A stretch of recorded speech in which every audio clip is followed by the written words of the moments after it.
ঠিক আছে, তাহলে মোটামুটি আমরা শুরু করে দিই, যেহেতু টাইম হয়ে গেছে, হয়তো অনেকেই এখনো জয়েন করতে পারে নাই, যেহেতু টাইমটা হয়তো খুব একটা অনেক আছে, সুইটেবল না হইতে পারে। আমরা যারা আছে আমরা শুরু করি। আমরা আজকে করবো মোটামুটি ঈদের পরে, আজকে আমাদের গণিতের ফার্স্ট ক্লাস, অনেকদিন বন্ধ, শেষ করে আজকে শুরু করবো। তো পাটিগা থেকে গুরুত্বপূর্ণ চ্যাপ্টার, সময়, গুরুত্ব, গতি, বয়স, অনেকগুলো টপিক আছে। সময় রিলেটেড, গুরুত্ব রিলেটেড, গতি আর যে বয়স। অঙ্কগুলো খুব কঠিন নয়, একটু আমরা কিছু অঙ্ক যদি বুঝি দেখবেন যে কোনো অঙ্ক আসতে পারবো। আমরা একটা প্রশ্ন লিখে আসতে আসতে সবার সাথে প্রশ্ন লিখেন, প্রশ্ন নাম্বার নেই, প্রশ্ন লেখেন আমার সাথে। ঢাকা ও চট্টগ্রামের দূরত্ব, যেখানে বুঝবো না জিজ্ঞেস করবো। ঢাকা ও চট্টগ্রামের দূরত্ব 300 কিলোমিটার। চেঞ্জ করে দিতে পারে, অসুবিধা নেই। ঢাকা ও চট্টগ্রামের দূরত্ব 300 কিলোমিটার। লিখবেন, ঢাকা হতে একটি ট্রেন, এগুলো ওই যে সময় দূরত্ব অঙ্ক আর কি, হ্যাঁ? ঢাকা থেকে একটি ট্রেন, ঢাকা থেকে একটি ট্রেন সকাল 7টায় ছেড়ে, ঢাকা থেকে একটি ট্রেন সকাল 7টায়, সকাল 7টায় ছেড়ে গিয়ে, ছেড়ে গিয়ে বিকাল 3টে চট্টগ্রাম পৌঁছে। বিকাল 3টায় চট্টগ্রাম পৌঁছে, বিকাল 3টে চট্টগ্রাম পৌঁছে। আসলে লেখেন, ঢাকা থেকে একটি ট্রেন সকাল 7টায় ছেড়ে গিয়ে বিকাল 3টে চট্টগ্রাম। প্রশ্ন, ট্রেনটির গড় গতিবেগ ঘন্টায় কত? প্রশ্ন, ট্রেনটির গড় গতিবেগ, এই গতিবেগের অঙ্ক, গড় গতিবেগ ঘন্টায় কত? এটা হচ্ছে প্রশ্ন। তাহলে বসে লাগেন আস্তে আস্তে। ঢাকা থেকে চট্টগ্রামের দূরত্ব 300 কিলোমিটার, এটা পাল্টে আসতে পারে। ঢাকা থেকে একটি ট্রেন সকাল 7টায় ছেড়ে গিয়ে, 7টায় ছেড়ে গিয়ে 8টায় ছেড়ে গিয়ে বলতে পারে। বিকাল 3টে চট্টগ্রাম পৌঁছে, 3টে পৌঁছে, 2টে পৌঁছে, 4টে পৌঁছে বলতে পারে। ট্রেনটির গড় গতিবেগ কত? তো আসলে বসে লিখতে পারছি। তাহলে গড় গতিবেগের যে একটা সূত্র আছে দেখেন, এটা জানলো। গড় গতিবেগ বের করার সূত্র হচ্ছে মোট অতিক্রান্ত দূরত্বকে মোট সময় দিয়ে ভাগ করতে হবে। মোট অতিক্রান্ত দূরত্ব ডিভাইডেড মোট সময়, মোট সময়, এটা হলো formula। তাহলে এই সূত্র মনে রাখতে পারলে আমরা খুব দ্রুত পেলিতে 1 মিনিটের মধ্যে অঙ্কটা শেষ করতে পারবো। মোট অতিক্রান্ত দূরত্ব বা মোট সময়। তাহলে এখন মোট দূরত্ব কত, সেটা বসে আসতেছি, বলাই আছে ঢাকাতে চট্টগ্রাম 300 কিলোমিটার। তাহলে মোট দূরত্ব হচ্ছে 300, ভাগ করবো কি দিয়ে? মোট সময় দিয়ে। সময় মানে সকাল 7টায় ছেড়ে গিয়ে বিকাল 3টে বসছে, তাহলে মোট সময়টা আমার লাগবে। তাহলে আমরা এসব করে দেখবো, সকাল 7টা থেকে বিকাল 3টে পর্যন্ত কতক্ষণ? তাহলে 7টা থেকে যদি শুরু করি, 8টা, 9টা, 10টা, 11টা, 12টা, 1টা, 2টা, 3টে, তাহলে 8 ঘন্টা। বলে দেখলাম 8 ঘন্টা, তাহলে 8 দিয়ে ভাগ। এটা আছে, 8 দিয়ে ভাগ করলে আমরা উত্তর পেয়ে যাচ্ছি। এটা বলুন, তাহলে আমরা ভাগ করবো 300-কে কত দিয়ে? 8 দিয়ে ভাগ করবো। তাহলে প্রথমে আমরা যদি 4 দিয়ে ভাগ করে দেখেন, 4 দিয়ে, 4 দিয়ে ভাগ করলে নিচে 2, এটা 4 দিয়ে ভাগ করলে 4 7 28, 2 4 5 2, আর 75 2 দিয়ে ভাগ করলে 37, 37।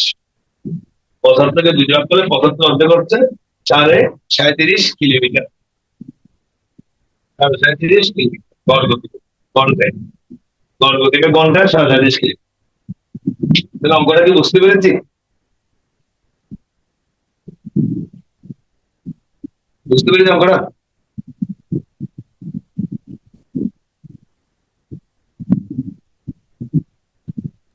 জি সবার স্যার। কাছে ক্লিয়ার? জি স্যার। তাহলে এখন আপনাকে ওই যতগুলো প্রশ্ন থাক বা এই ধরনের যে কোনো অঙ্ক আসুক, আপনি সলভ করতে পারবেন। তাহলে আপনার লাগবে উপরে মোট দূরত্ব, ঢাকা থেকে চট্টগ্রাম, ঢাকা থেকে রাজশাহী, চট্টগ্রাম থেকে খুলনা, দূরত্ব দিয়ে থাকবে, মোট সময় দিয়ে ভাগ করবে। আনসার কি? আসলে অঙ্কটা বুঝতে পারছি, কোন ভাবে যাবো?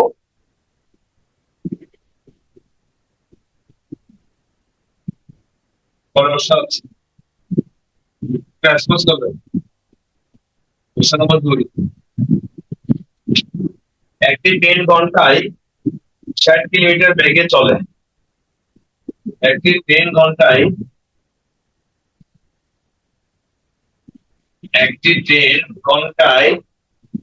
60 কিলোমিটার বেগে চলে। বুঝতে লাগেন, একটি ট্রেন ঘন্টায় 60 কিলোমিটার বেগে চলে 240 কিলোমিটার যেতে। 240 কিলোমিটার যেতে 240 কিলোমিটার যেতে কত সময় লাগবে? যদি সময়ের অঙ্ক, যদি সময় আছে, সময় দ্রুত, তাহলে কত সময় লাগবে বুঝতে, এটা হলো প্রশ্ন। বুঝতে লাগেন সবাই? একটি ট্রেন ঘন্টায় 60 কিলোমিটার বেগে চলে, 240 কিলোমিটার যেতে কত সময় লাগে? তাহলে সময় বের করতে বলছে, সিম্পল কোশ্চেন। তাহলে সময় বের করার সূত্র আছে, সময় সূত্র হচ্ছে দূরত্ব ডিভাইড বাই দূরত্ব ডিভাইড বাই দূরত্বকে ব্যাগ দিয়ে ভাগ করলে সময় পেয়ে যাবে। তাহলে দূরত্ব দেখেন কষ্ট করে 240 কিলোমিটার যেতে হবে। তাহলে 240 কিলোমিটার তোমার দূরত্ব। ঘন্টায় 60 কিলোমিটার ব্যাগে, এটা হচ্ছে ব্যাগ হতে কত 60, 60 কাটা 6 দিয়ে ভাগ করলে 420 ঘন্টা। উত্তর 24 ঘন্টা। উত্তর 24 ঘন্টা। উত্তর 24 ঘন্টা। উত্তর 24 ঘন্টা। তাহলে অঙ্কটা কি বুঝতে পেরেছি সবাই? প্লিজ, বুঝতে পেরেছি?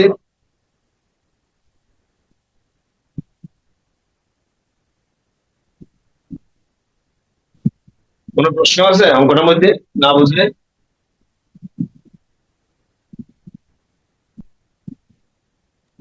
স্যার বুঝেছি অঙ্কটা। বুঝলে পরের অঙ্কে যাবো, প্লিজ বলবেন। জি স্যার বুঝছি। বুঝলে? হ্যাঁ, তাহলে পরের অঙ্কে যাই, বুঝতে হলো আমার সুবিধা। পরের অঙ্কে যাই। এখানে একটা খুব গুরুত্বপূর্ণ অঙ্ক করাবো। 3 নম্বর লিখবেন অঙ্ক, 3 নম্বর প্রশ্ন। ঢাকা থেকে চট্টগ্রাম দূরত্ব 150 মাইল লিখবেন। ঢাকা থেকে চট্টগ্রামের দূরত্ব 185 মাইল। চট্টগ্রাম থেকে একটি বাস 2 ঘন্টায়, চট্টগ্রাম থেকে একটি বাস, চট্টগ্রাম থেকে একটি বাস 2 ঘন্টায়, 2 ঘন্টায় প্রথম 85 মাইল, প্রথম 85 মাইল যাওয়ার পর, প্রথম 85 মাইল যাওয়ার পর পরবর্তী 100 মাইল,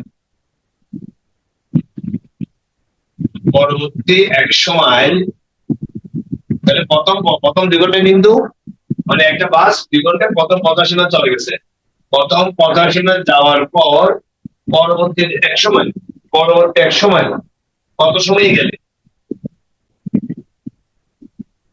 পরবর্তী 100 মাইল কত সময় গেলে? পরবর্তী 100 মাইল কত সময় গেলে? গড়ে ঘন্টায়, গড়ে ঘন্টায় 50 মাইল বেগে, গড়ে ঘন্টায় 50 মাইল বেগে যাওয়া হবে। 50 মাইল বেগে যাওয়া হবে, এটা হচ্ছে প্রশ্ন। তাহলে প্রশ্ন লেগে 10 থেকে 20। আমি একবার প্রশ্নগুলো করে বোঝাচ্ছি। দেখেন, ঢাকা থেকে চট্টগ্রামের দূরত্ব 185 মাইল। মাইল কি বলে, কিলোমিটার বলতে পারে, মাইলে বলতে পারে। চট্টগ্রাম থেকে একটি বাস 2 ঘন্টায় প্রথম 85 মাইল যাওয়ার, চট্টগ্রাম থেকে একটি বাস 2 ঘন্টায় প্রথম 85 মাইল যাওয়ার পরবর্তী 100 মাইল, পরবর্তী 100 মাইল কত সময় গেলে? কত সময় গেলে? গড়ে ঘন্টায় 50 মাইল বেগে যাওয়া যাবে। গড়ে ঘন্টায় 50 মাইল বেগে যাবে। প্রথম 50 মাইল কিন্তু চলে গেছে 2 ঘন্টা। পরে 100 মাইলটা কত সময় গেলে, কত সময় লাগবে 50 বেগে যাওয়া যাবে। তাহলে কি করে করবো দেখেন। তাহলে 50 মাইল বেগে যেতে হবে কিন্তু। তাহলে 50 মাইল বেগে যাওয়া অর্থ হচ্ছে কি দেখেন, 50 মাইল ব্যাগ ঘন্টায়, এই যে ঘন্টায় 50, ঘন্টায় 50 মাইল। তার মানে বিষয়টা কেমন দেখেন তো, 50 মাইল যায় 1 ঘন্টা, কিন্তু বুঝে বুঝতে পারি 1 মাইল যায় 50 ভাগের 1 ঘন্টা, 185 মাইল। যদি মোট দূরত্ব ঢাকা থেকে চট্টগ্রাম মোট দূরত্ব হচ্ছে 50। 185 মাইল যেতে কত ঘন্টা লাগে একটু দেখি। 50 ভাগের 150, 50 ভাগের 150, এটা কিন্তু আমি এটা এখন তাহলে বলে যেটা বাংলাদেশে ঘন্টা আমি এটা 60 দিয়ে গুণ করে দিলে সেকেন্ড হয়ে যাবে। 60 দিয়ে গুণ করলে সেটা সেকেন্ড হবে। মানে ক্যালকুলেশন তাহলে শূন্য টেকে দিলাম আর মাস দেওয়া তো 185 এই কথা হলো 35 5 তাহলে 6 দিয়ে গুণ করলে তাহলে 42 আসলে তার কিন্তু আপনারা পাই বুঝতে পারেন এই তিনি মিনিট বুঝতে পারছি তাহলে এইটুকু পর্যন্ত এটুকু আমি কি বললাম বুঝছি কিনা বলবো। তাহলে 50 মাইল যায় 1 ঘন্টা, ব্যাপারটা বুঝলেন? 50 মাইল যায় 1 ঘন্টায়, এই বলা ঘন্টায় 50 মাইল বেগে যাইতে হবে। তাহলে 50 মাইল যায় 1 ঘন্টায়, তো কি নিয়ম? 1 মাইল যায় 50 মাইল যায় 185 মাইল যায় 50 মাইল মোট কত 222 মিনিট কেমন আসছে ঘন্টা ছিল এটা 60 দিয়ে গুণ করছি। তাহলে 50 ভাগের 185 কে যদি আমি 60 দিয়ে গুণ করি এটা মিনিটে গেছে। তাহলে শুধু সেটা লিখে দিলাম 5 দিয়ে ভাগ করলাম 37 কে 6 দিয়ে গুণ করতে পারি। এটা উত্তর? এটা উত্তর নয়, এটা উত্তর নয়, এটা উত্তর নয় কেন?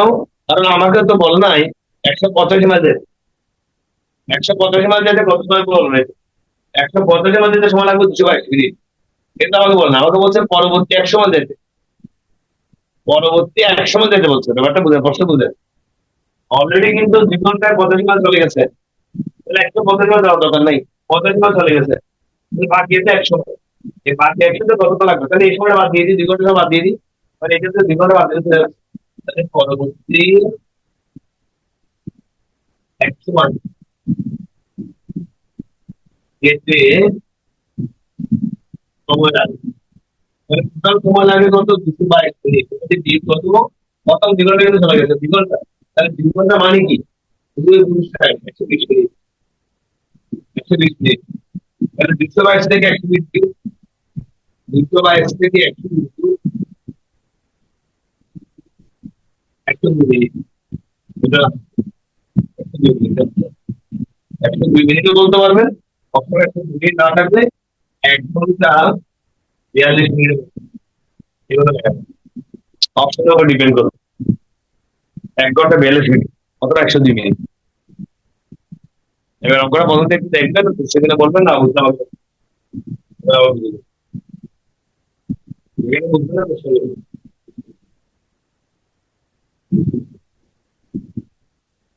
যেখানে বুঝবেন না প্রশ্ন করবেন। তাহলে 50 মাইল যায় 1 ঘন্টায়, 1 মাইল যায় 50 যায় 185 মাইল যায় 222 মিনিট, 222 মিনিটের যে টোটাল সময়, টোটাল সময় থেকে 2 ঘন্টা যদি বাদ দিয়ে দিই, 2 ঘন্টা তো চলে গেছে, 2 ঘন্টা বাদ দিলে 2 ঘন্টা মানে 120 মিনিট বাদ দিলে আর তারপরে 120 বাকি 100 আর 102 মিনিট করলে 1 ঘন্টা বেড়েছে। বুঝতে পেরেছি অঙ্কটা প্লিজ? কোনো প্রশ্ন? কোনো প্রশ্ন আছে? না স্যার। না, তাহলে করো তো চলে, যদি বুঝতে পারছি করো তো, এটা কিন্তু ইম্পর্টেন্ট। কোশ্চেন নাম্বার 4 তাহলে লিখো একটি ট্রেন ঘন্টায় দেখেন একটি ট্রেন ঘন্টায় 92.4 কিলোমিটার ব্যাগে চলে, তাহলে এটা হচ্ছে ব্যাগ। দেখেন একটি ট্রেন ঘন্টায় 92.4 কিলোমিটার ব্যাগে চলে, এটা ব্যাগ দিয়েছে। ট্রেনটি 10 মিনিটে সরি ট্রেনটি 10 মিনিটে 10 মিনিটে কত মিটার অতিক্রম করে, অতিক্রম করে ট্রেনটি 10 মিনিটে কত মিটার অতিক্রম করে? কত মিটার অতিক্রম করে? 10 মিনিটে কত মিটার অতিক্রম করে? কত মিটার অতিক্রম করে? 10 মিনিট, 10 মিনিট, 10 মিনিটে, ঠিক আছে। তাহলে আমরা একটা সূত্র বলছিলাম, মনে আছে নিশ্চয়ই, আগের অঙ্কে সময় বের করার সূত্র। তাহলে সময়ের সূত্র হচ্ছে দ্রুতকে ব্যাগ দিয়ে ভাগ করতে। তাহলে এখন আমাকে বলতে কত মিটার দূরত্ব, কত মিটার দূরত্ব, তাহলে আমাদের দূরত্ব বের করতে হবে। আমরা আড়াআড়ি গুণ করে দিই, দূরত্ব বের করতে বললে ব্যাগকে সময় দিয়ে গুণ করতে হবে। দূরত্ব বের করতে হলে ব্যাগকে সময় দিয়ে গুণ, তাহলে ব্যাগ কত আমরা আস্তে আস্তে আগাই। তাহলে আমরা যেখানে ছিলাম আমাদের সূত্র ছিল সময়ের সূত্র ছিল দূরত্ব ব্যাগ, দূরত্বকে ব্যাগ দেওয়ার পর সময় পাওয়া যায়। তো আমার এই প্রশ্নটা বের করতে বলছে 10 মিনিটে কত মিটার যাবে, কত মিটার যাওয়াটা মানে দূরত্বটা দূরত্ব বের করতে আর গুণন আর গুণ, সময়কে ব্যাগ দিয়ে গুণ। এখন আমি ব্যাগ কত 92.4, এর সময় কত 10 মিনিট, কিন্তু আসলে আমরা অনেক সময় না বুঝে এরকম ডাটা দেখে গুণ দূরত্ব বলে দিই, এটা ভুল।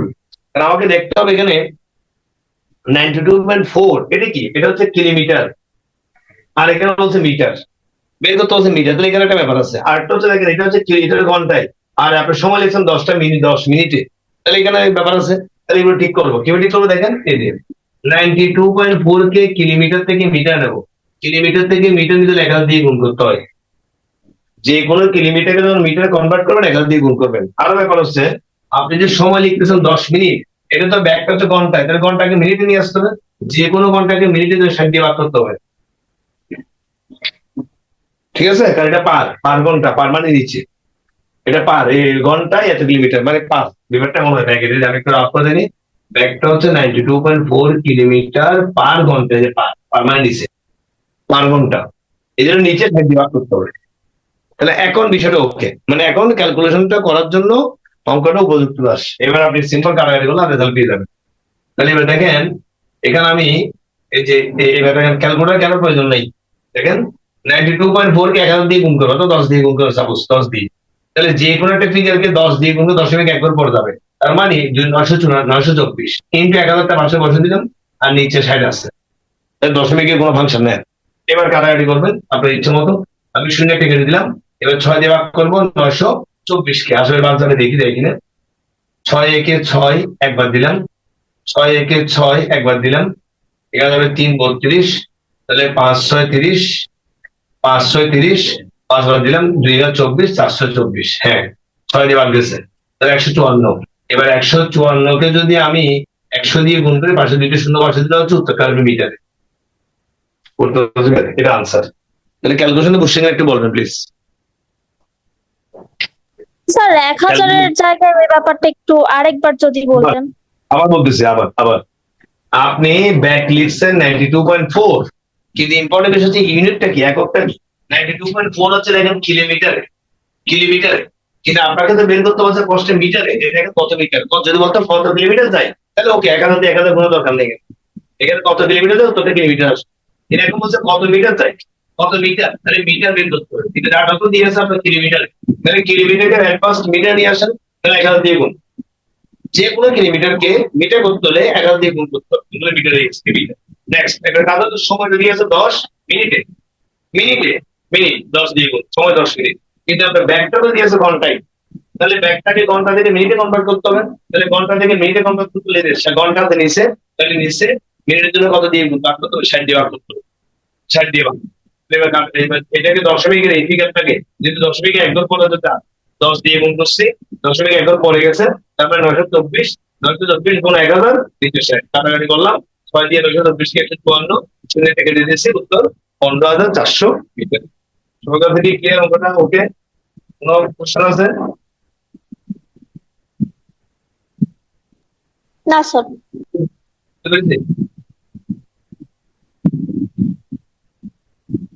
কষ্ট করবেন প্লিজ,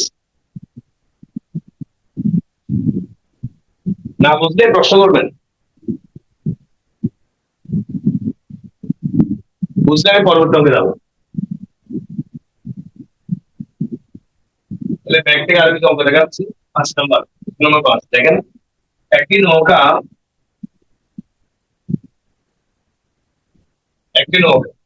তার বেয়ে স্রোতের অনুকূলে, একটি নৌকা তার বেয়ে স্রোতের অনুকূলে ঘন্টায় 15 কিলোমিটার, একটি নৌকা দাঁড় বেয়ে স্রোতের অনুকূলে, একটি নৌকা দাঁড় বেয়ে স্রোতের অনুকূলে ঘন্টায় 15 কিলোমিটার, এবং স্রোতের প্রতিকূলে, এবং স্রোতের প্রতিকূলে, এবং স্রোতের প্রতিকূলে ঘন্টায় 5 কিলোমিটার যায়। তাহলে মশলা গেল আস্তে আস্তে, ঘন্টায় 5 কিলোমিটার যায়। প্রশ্ন নৌকার বেগ, প্রশ্ন নৌকার বেগ, প্রিলিমিনারি পরীক্ষা এমসিকিউ যে কোনো একটা বলতো স্রোতের বেগ বলতে পারে, স্রোতের বেগ কত সেটা জানতে যেতে পারে। তাহলে একটি নৌকা দাঁড় বেয়ে স্রোতের অনুকূলে, একটি নৌকা দাঁড় বেয়ে স্রোতের অনুকূলে ঘন্টায় 15 কিলোমিটার, এবং স্রোতের প্রতিগুলো ঘন্টায় 5 কিলোমিটার দেয়। প্রশ্ন নৌকার ব্যাগ। আসলে প্রশ্ন লিখতে পারছি, দেখেন নৌকার ব্যাগ বের করবেন কি? তাহলে নৌকার ব্যাগ বের করার সূত্র হচ্ছে অনুকূল ব্যাগ, ঠিক আছে, অনুকূল ব্যাগ যোগ প্রতিকূল ব্যাগ ডিভাইড বাই 2। এটা হচ্ছে ফর্মুলা। অনুকূল ব্যাগ যোগ প্রতিকূল ব্যাগ ডিভাইড বাই 2। নৌকার ব্যাগের সূত্র হচ্ছে অনুকূল ব্যাগ যোগ প্রতিকূল ব্যাগ ডিভাইড বাই 2। তাহলে নৌকার ব্যাগ কত? 15। প্রতিকূল ব্যাগ কত? অনুকূল ব্যাগ কত? 15। প্রতিকূল ব্যাগ কত? 5 ডিভাইড বাই 2। তাহলে 20 15 আর 5 হলে 20, 20 কে ডিভাইড করে 10। আনসারটা কি হবে? 1 ঘন্টা লিমিটার। তাহলে নৌকার ব্যাগ হচ্ছে 10 কিলোমিটার ঘন্টায়। মুখোমুখি পারবে, মুখোমুখি একদম সিম্পল। এবার যদি আমাকে নৌকার ব্যাগ না বলে স্রোতের ব্যাগ বের করতে বলেন, তাহলে এই সূত্র মনে রাখলে যথেষ্ট। অনুকূল ব্যাগ বিয়োগ প্রতিকূল ব্যাগ ডিভাইড বাই 2, জাস্ট বিয়োগ। তাহলে নৌকার ব্যাগের ক্ষেত্রে 2 2 দিয়ে বার, স্রোতের ব্যাগের ক্ষেত্রে বিয়োগ করে 2 দিয়ে বার। তাহলে 15 বিয়োগ 5 ডিভাইড বাই 2, 15 থেকে 5 বিয়োগ করলে 10, 10 কে ডিভাইড করে 2। এখন থেকে 2 কিলোমিটার। তাহলে স্রোতের ব্যাগ হচ্ছে 5 kilometre per hour, 5 kilometre per ঘন্টা। যে অঙ্কটা বলবেন প্রশ্ন না বুঝতে বলবেন। তাহলে প্রিলিমিনারি এমসিকিউ পরীক্ষা যে কোনো একটা বলবেন, যে কোনো একটা চাইতে পারেন। বুঝতে পেরেছি এটা? একটা ইম্পর্টেন্ট ম্যাথ দেখে এই জিনিসটা খুব ইম্পর্টেন্ট। অনেক আরেকবার একটু বুঝান। আবার হ্যাঁ আবার বুঝাচ্ছি, আগের অঙ্কটা বুঝাচ্ছি যদি প্রশ্ন করছেন। আগের অঙ্কে দিয়েছিল স্রোতের অনুকূলে বেগ ঘন্টায় 15 কিলোমিটার, স্রোতের প্রতিকূলে বেগ ঘন্টায় 5 কিলোমিটার। কোশ্চেন করছে নৌকার বেগ কত অথবা স্রোতের বেগ। তাহলে আপনাকে মনে রাখুন নৌকার বেগ বের করার সূত্র হচ্ছে অনুকূলে বেগ যোগ প্রতিকূলে বেগ ডিভাইড বাই 2। অনুকূল বেগের সাথে প্রতিকূল বেগ যোগ করে 2 দিয়ে ভাগ। তাহলে আপনি মুখোমুখি করে করে ফেলতে পারছেন। অনুকূল বেগ দিয়েছে প্রশ্ন মধ্যে 15, প্রতিকূল বেগ দিয়েছে প্রশ্ন মধ্যে 5, 15 আর 5 যোগ করলে 20, 2 দিয়ে ভাগ করলে 10। স্রোত বেগের সূত্র হচ্ছে অনুকূল বেগ বিয়োগ প্রতিকূল বেগ ডিভাইড বাই 2। তাহলে 15 থেকে 5 বিয়োগ করলে 10, 2 দিয়ে ভাগ করলে 10। আসলে ক্লিয়ার? জি স্যার। এবার পরের প্রশ্ন লেখেন নৌকা ও স্রোতের বেগ ঘন্টায় যথাক্রমে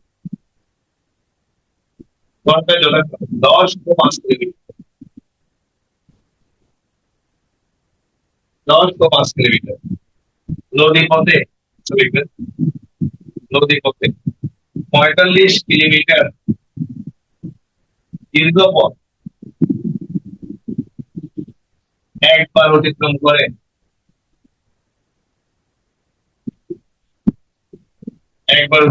ফিরে আসবে। তাহলে নদী পথে 45 কিলোমিটার দীর্ঘ পথ একবার অতিক্রম করে ফিরে আসতে কত সময় লাগে? তাহলে কত লাগে? আমরা খুবই খুবই ইম্পর্টেন্ট অনেকগুলো চাকরি করি। কত সময় লাগে বলে দিন। এরপরে দেখেন এই যে নদী পথে 45 থেকে দীর্ঘ পথ একবার অতিক্রম করে ফিরে আসতে কত সময় লাগে? নৌকা স্রোতের বেগ ঘন্টায় 10, যথাক্রমে 10 ও 5 কিলোমিটার লাগেন।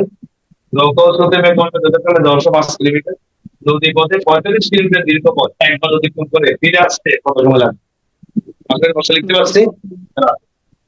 ব্যাপারটা কেমন হবে? এই যে 45 কিলোমিটার যেতে সময় লাগবে, যেতে একটু সময় লাগবে, ফিরে আসতে একটু সময় লাগবে। ঠিক তাহলে সময় বের করার সূত্র আজকে শিখছি আমরা দূরত্ব বেগ। তাহলে দূরত্ব কত? দূরত্ব হচ্ছে 45 কিলোমিটার। এই যে 45 যেতে হবে, দূরত্ব হচ্ছে 45 কিলোমিটার। ব্যাগ, তাহলে ব্যাগ কত? এখানে ব্যাগটা দুটো আছে, একটা হচ্ছে নৌকার ব্যাগ 10, একটা স্রোতের ব্যাগ 5। তাহলে আপনি যদি 45 কিলোমিটার যেতে যাওয়ার সময় যদি অনুকূলে যান, তাহলে অনুকূলে হলে নৌকার ব্যাগ আর স্রোতের ব্যাগ 10 যোগ 5, অর্থাৎ 45 কে 50 লাভ করলে তাহলে যেতে সময় লাগবে 3 ঘন্টা। এবার আর ফিরে আসতে হবে, তাহলে 45 কিলোমিটার ফিরে আসতে তাহলে আবার সময় কিন্তু দূরত্ব কত? 45। তাহলে ব্যাগ কি? তাহলে যাওয়ার সময় গিয়েছেন একটা অনুকূলে, তাহলে যাওয়ার সময় যদি অনুকূল হয়, আসার সময় অবশ্যই প্রতিকূল হবে। কেউ প্রতিকূল ব্যাগের সূত্র হচ্ছে নৌকার ব্যাগ বিয়োগ স্রোতের বেগ, অর্থাৎ 10 বিয়োগ। তাহলে 45 থেকে 5 দেওয়ার পর তাহলে যেহেতু সময় আছে 3 ঘন্টা, ফিরে আসতে 9 ঘন্টা, তাহলে মোট সময় 9 আর 3 না বলতে বলবো খুবই ইম্পর্টেন্ট। 12 ঘন্টা যেখানে বুঝানো কোশ্চেন করবেন, উত্তর 12 ঘন্টা, উত্তর 12 ঘন্টা। তাহলে 45 কিলোমিটার যেতে সময়, তাহলে সময় শুধু দূরত্ব ব্যাগ, দূরত্ব 45 কিলোমিটার ব্যাগ হলো নৌকা কাজ করতে ব্যাগ দুঃখ হলে ডিউ হবে। যদি আপনি মনে করেন যাওয়ার সময় অনুকূলে যাচ্ছে তাহলে ডিউ করবেন, আর যদি মনে করেন যাওয়ার সময় প্রতিকূলে যায় তাহলে ডিউ করবেন। সেক্ষেত্রে উত্তর সে 12 ঘন্টা। কে 12 ঘন্টা? যাওয়ার সময় যদি প্রতিকূল হয় আসার সময় অবশ্যই অনুকূল হবে। অর্থাৎ এটা মাইনাস, এটা প্লাস, আমার এটা প্লাস, এটা মাইনাস। মানে যেটা যদি অনুকূল হয় আসতে প্রতিকূল, যেটা প্রতিকূল হলে আসতে অনুকূল, সেটা এমন।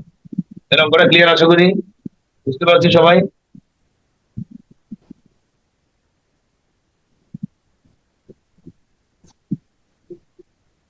এবার আমরা বয়স থেকে যেটা অঙ্ক দেখি, বয়স ×7, বয়স থেকে একটা অঙ্ক দেখি। পিতা মাতা পুত্র বয়সের কথা কিন্তু বয়সের জন্য পিতা মাতা পুত্র বয়সের পর 35, এই মনে অঙ্ক। পিতা মাতা পুত্র বয়সের 35, এবার পিতা ও পুত্র বয়সের 35 বড় লিখি। পিতা ও পুত্রের বয়সের পর 35 প্রশ্ন করেছে মাতার বয়স, মাতার বয়স বুঝতে লেখেন, আর বুঝতে করছে দুটো কথা এক লাগে বেসিকটা বুঝতে। তাহলে পিতা মাতা পুত্র 3 জন, এদের গড় বয়স হচ্ছে 37। তাহলে মোট বয়স পেতে হলে গড় বয়সকে সংখ্যা দিয়ে গুণ করতে হয়, সংখ্যা দিয়ে গুণ করতে হয়। এটা আমি একটু লিখে দিই সূত্রটা। তাহলে গড় বের করার সূত্র হচ্ছে মোট বা যোগফল বলে আর কি, মোট ফল দেওয়ার যোগফল বলা যায়। এই মোট বা যোগফলকে সংখ্যা দিয়ে ভাগ করতে হয়, এটা হচ্ছে গড়ের সূত্র। আর উল্টা যদি বলে আড়াআড়ি গুণ করে যদি যোগফল পেতে চান তাহলে গড়কে সংখ্যা দিয়ে গুণ করতে হয়। এটা হলো সূত্র, এটা হলো ফর্মুলা। তাহলে আমি যদি 3 জনের বয়সকে 3 দিয়ে গুণ করি, পিতা মাতা পুত্র 3 জনের গড় বয়সকে যদি 3 দিয়ে গুণ করি তাহলে মোট বয়স। আমার পিতা আর পুত্রের গড় বয়স হচ্ছে 35, 2 জন, তাহলে এটা 2 দিয়ে গুণ করলে মোট বয়স। তাহলে 3 জনের মোট বয়স থেকে 2 জনের মোট বয়স মাইনাস করলে এটা মাতার বয়স, তাহলে এক লাইনে করলে মাতার বয়স। এবার বেসিকটা বুঝে এক লাইনে করলাম।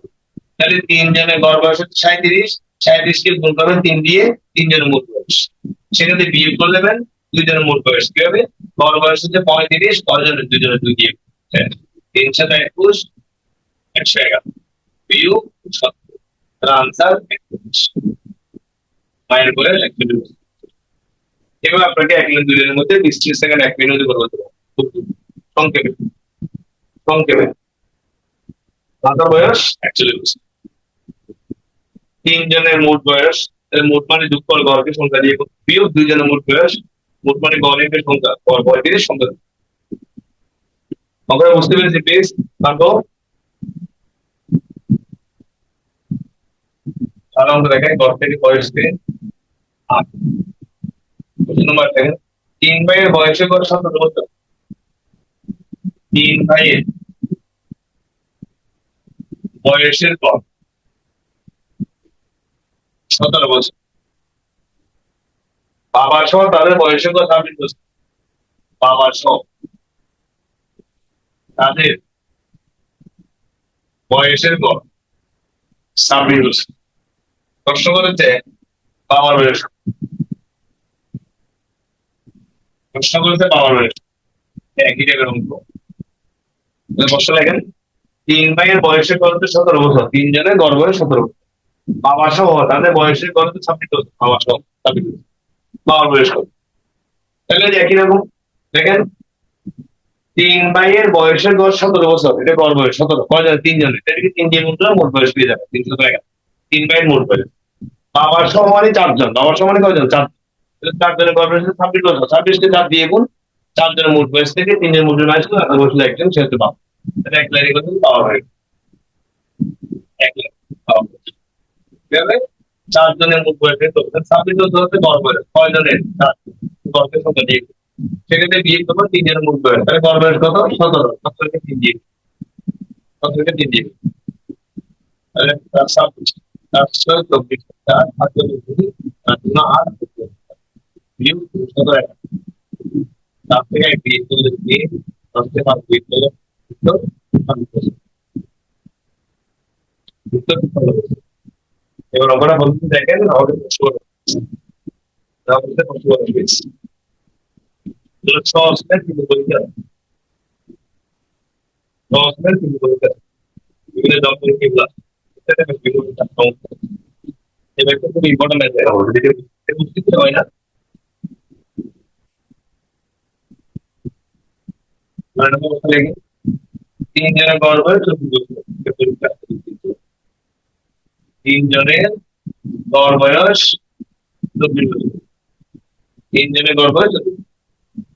যদি কোনো একজনের বয়স 21 বছর নিতে না হয়, যদি কোনো একজনের বয়স যদি কোনো একজনের বয়স 21 বছরের নিচে না হয়, 21 নিতে হবে, তবে তাদের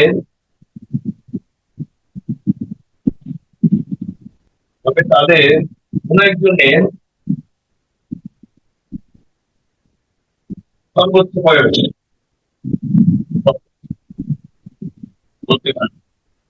এটা খুবই ইম্পর্টেন্ট নয়, সবগুলো থাকে ক্লাস অঙ্ক দিয়েছে। 3 জনের গড় বয়স 24 বছর, তাহলে এটাকে 3 দিয়ে গুণ করলে মোট বয়স পেয়ে যাবে। যদি কোনো একজনের বয়স 21 বছর নিচে না হয়, তাহলে এদের 3 জনের মধ্যে কারো বয়স 21 বছর নিচে হবে, তাহলে 21 হতে পারে, 21 বেশি হতে পারে, তবে তাদের কোনো একজনের সর্বোচ্চ বয়স কত হতে পারে, যে কোনো একজন। তাহলে বের করবো উপায় কি? তাহলে আমি 3 জনের গড় বয়সকে 3 দিয়ে গুণ করবো, তাহলে 3 জনের মোট বয়স পেয়ে যাবো। 3 জনের মোট বয়সটা পেয়ে যাবো, তাহলে 24 কে 3 দিয়ে 12 থেকে 72, তাহলে 3 জনের মোট বয়স পেয়ে গেলাম 72 বছর। তাহলে আমাকে যে কোনো একজনের কি বের করতে হবে? সর্বোচ্চ বয়স বের করতে হবে। তাহলে 3 জনের মধ্যে যদি যে কোনো একজনের সর্বোচ্চ বয়স বের করতে হবে, বাকি 2 জনের বয়সটা সর্বনিম্ন ধরতে হবে। বাকি 2 জনের, তাহলে 2 জনের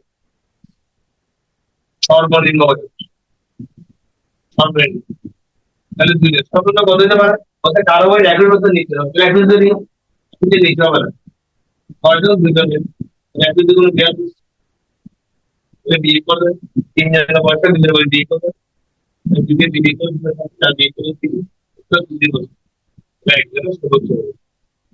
যেহেতু একজন বলেন সকলে বসে দিন, সকলে বসে কিনা বলো, যে কোনো একজনের সর্বোচ্চ বয়স।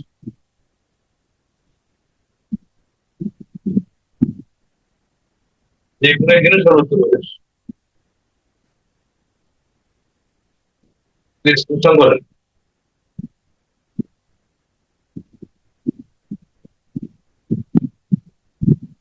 বুঝতে পেরেছি প্লিজ?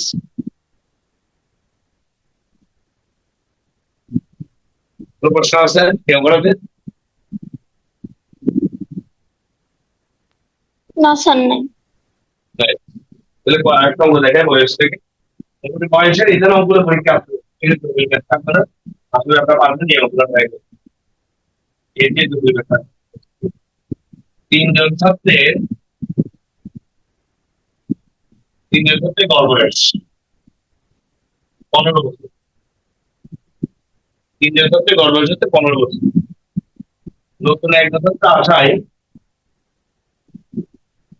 কথা তো বলেন, নতুন একজন ছাত্র আসায় আমি বলতে হয় গড় বয়স 16 বছর।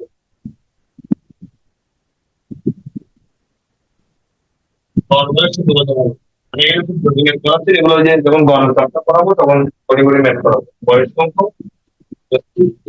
ফলে নতুন একজন ছাত্র আসা গড় বয়স 16 বছর হলে নতুন ছাত্র বয়স, নতুন ছাত্রের বয়স কিরকম? 10 জন ছাত্রের গড় বয়স হচ্ছে 15 বছর, 10 জনের গড় বয়স 15 বছর। নতুন একজন ছাত্র আসায় গড় বয়স 16 বছর হবে, নতুন ছাত্রের বয়স। তাহলে ব্যাপারটা এভাবে চিন্তা করি, তাহলে 10 জন ছাত্র গড় বয়স হচ্ছে 15 কে 10 দিয়ে দিচ্ছে, 10 জনের মোট বয়স আমি জানি। নতুন একজন ছাত্র আছে, তার জন্য 11 জন, তাহলে 11 জনের গড় বয়স হচ্ছে 16কে 11 জন তুলে 16 জনের 11 জনের গড় বয়স। তাহলে 11 জনের মোট বয়স হচ্ছে 16কে 11 দিয়ে, তাহলে 11 জনের মোট বয়স থেকে 10 জনের মোট বয়স দিয়ে গেলে আপনাকে একজন সেজন নতুন হবে। তাহলে এটা যদি এরকম বুঝতে পারে, একটা বলবো নতুন ছাত্রের নতুন ছাত্রের বয়স। কিভাবে বুঝলেন? নতুন ছাত্র একজন আসছে, 10 জন মিলে 11 জন, গড় বয়স হচ্ছে 16, তাহলে 16কে 11 দিই, এটা হচ্ছে 11 জনের মোট বয়স। 11 জনের মোট বয়স সেখান থেকে বিয়ে করে বলতে 10 জনের মধ্যে 10 জন থেকে গড় বয়স হচ্ছে কত? 15। তাহলে 15 তে 10 জন, 15 কে 10 দিয়ে গুণ, 15 কে 10 দিয়ে গুণ, তাহলে 6 11 থেকে 6 11 থেকে 11 কে 11 11 কত? 17। তাহলে বিয়ে করবে এগারো সাবজেক্ট।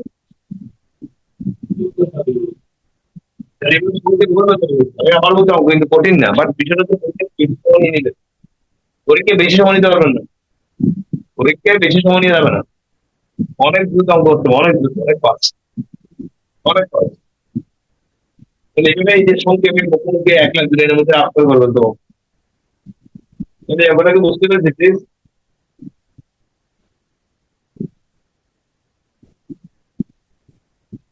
বুঝতে পেরেছি জি স্যার, পেরেছি।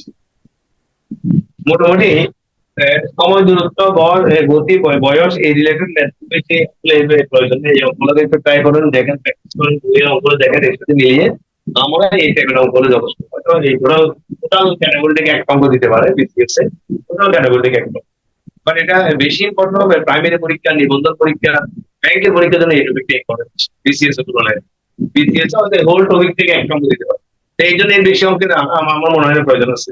বাট আপনি যখন প্রাইমারি পরীক্ষা, নিবন্ধন পরীক্ষা বা ব্যাংকের পরীক্ষার জন্য ট্রাই করবেন, তখন এখানে আরো বেশ কিছু এই টাইপের এই রিলেটেড আরো কিছু ম্যাথ আছে, এগুলো বই। তাহলে আজকে আর আগার দিনে দোকান নেওয়ার প্রয়োজন নেই, তোমরা নেক্সট নতুন চ্যাপ্টার নিয়ে কথা বলবো। তো ঠিক আছে, থ্যাংক ইউ, এগুলো প্র্যাকটিস করেন। পুরোটি বন্ধ শেষ, এখন আমরা একটু পড়াশোনায় ফিরে আসি, পড়াশোনায় মন দিয়ে টেবিলে বসি, সিরিয়াস হই, পড়াশোনা একটু সিরিয়াস হই। দীর্ঘদিন পড়াশোনা থেকে অনেক দূরে আছেন, তখন অনুরোধ হচ্ছে একটু পড়ালেখায় ফিরে আসি, রেগুলার প্র্যাকটিস করি, রুটিন ভাবে পড়াশোনা করি, তাহলে মোটামুটি একটা ভালো প্রস্তুতি হবে। তো ঠিক আছে, থ্যাংক ইউ, আসসালামু আলাইকুম। আসসালামু আলাইকুম স্যার।